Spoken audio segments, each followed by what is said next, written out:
going to read something. It won't seem like it has anything to do with marketing, but it does. One time, old woman Kyo's son came in from Reedleaf Town up north. His name is Pakayanyi, and he didn't know who his father was. He asked the people, "You want to learn some magic?" And the people said, "Yes, we can always use some." Masiwi and Oyuyewi, the twin brothers, were caring for the mother corn altar, but they got interested in this magic too. "What kind of medicine man are you anyway?" they asked him. "A Kyoyo medicine man," he said. "Tonight we'll see if you have some magical power," they told him. So that night, Pakayanyi came with his mountain lion. He undressed, he painted his body, the whorls of his flesh, the soles of his feet, the palms of his hands, the top of his head. He wore feathers on each side of his head. He made an altar with cactus spines and purple locoweed flowers. He lighted 4 cactus torches at each corner. He made the mountain lion lie down in front, and then he was ready for his magic. He struck the middle of the north wall, and he took a piece of flint. He struck the middle of the north wall. Water poured out of the wall and flowed down towards the south. He said, "What does that look like? Is that magic power?" He struck the middle of the west wall, and from the east wall a bear came out. "What do you call this?" he said again. "Yes, looks like magic all right," Masiwi said. And so it was finished, and Masiwi and Oyuyewi and all the other were fooled by the Kyoyo medicine man, Pakayanyi. From that time on, they were so busy playing around with that Kyoyo magic, they neglected the mother corn altar. They thought they didn't have to worry about anything. They thought this magic could give life to plants and animals. They didn't know it was all just a trick. Our mother, Natsiti, was very angry over this, and over the way all of them, even Masiwi and Oyuyewi, fooled around with this magic. "I've had enough of that," she said. "If they like the magic so much, let them live off it." She took the plants and the grass from them.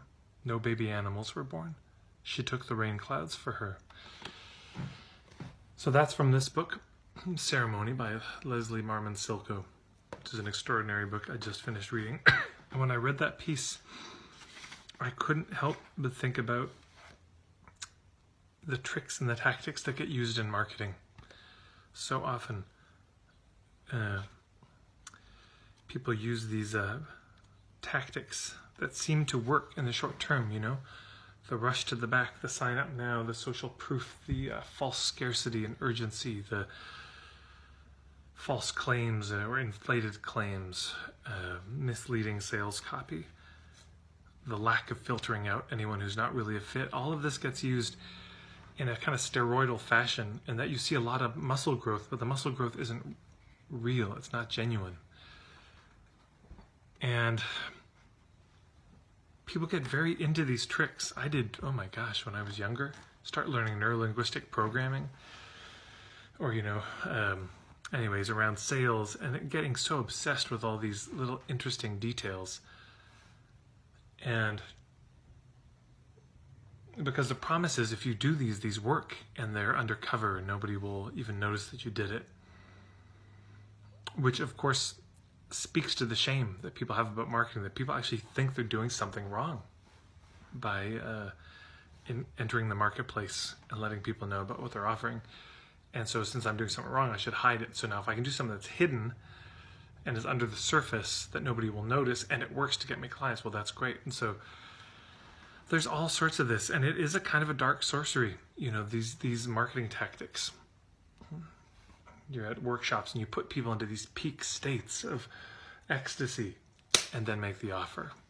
People are sort of in a trance. People can be made very vulnerable with a lot of this, but here's the downside of it, is the thing that really keeps the village alive. There's that mother corn altar that you feed, and this could be also understood as the goodwill between us in our relationships that has to be tended to, that has to be fed. This is really the heart of it. So this has to be, the relationships have to be tended to. And it's very easy to get distracted from tending to relationships, building a good reputation, God knows we all have, with the tricks and the tactics, with the magic, not realizing that it's fake. And what are you left with if you go down that road far enough of all the tactics and all the tricks? You're left with nothing.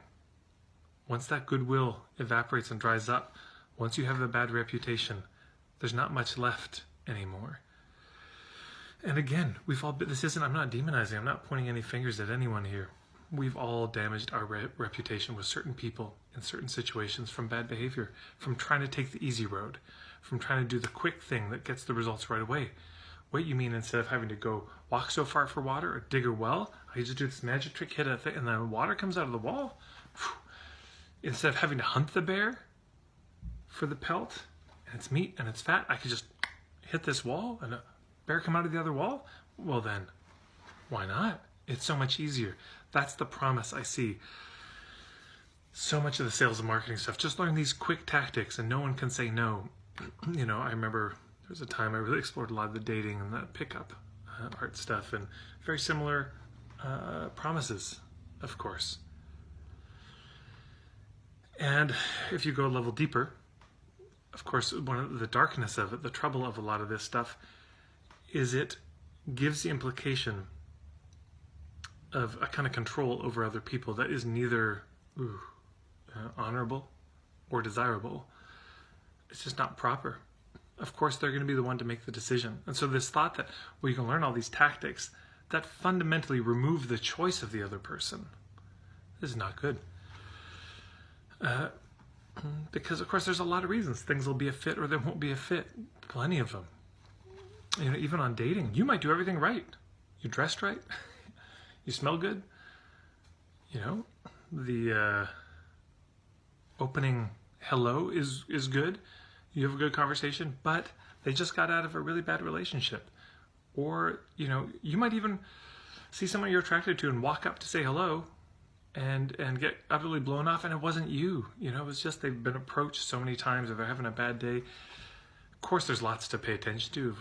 What is it in my manner of approach that might get that kind of response? But also, it's a good chance just them. Could just be that too. And so there's lots of reasons in business people don't sign up. They got burned by somebody else they signed up with. They're very suspicious. Money's just tight right now. And they made a decision not to spend any more money on more courses, or there's just, it doesn't quite feel right. They don't agree with your point of view. Your niche that this is you're offering it for, it doesn't fit that. There's just plenty of reasons.